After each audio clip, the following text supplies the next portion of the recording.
Using electricity.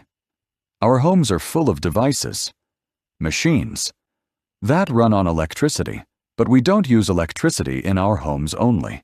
We need it in schools, hospitals, banks, factories, etc. Electricity brings us health and comfort.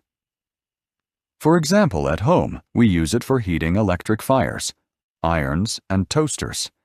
We also use electricity to produce shaft power. That is, power that we use to run electric motors.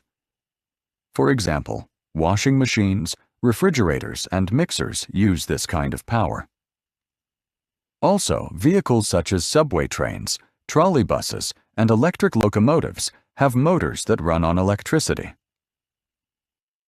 There are also some very special lamps that produce ultraviolet rays and infrared rays. We use both rays in medical treatments.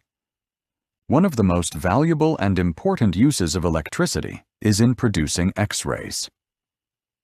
When we look at an X-ray, we can see the inside of the human body, and in this way, the physicians, or doctors, can give a more accurate, that is, correct, diagnosis of an illness.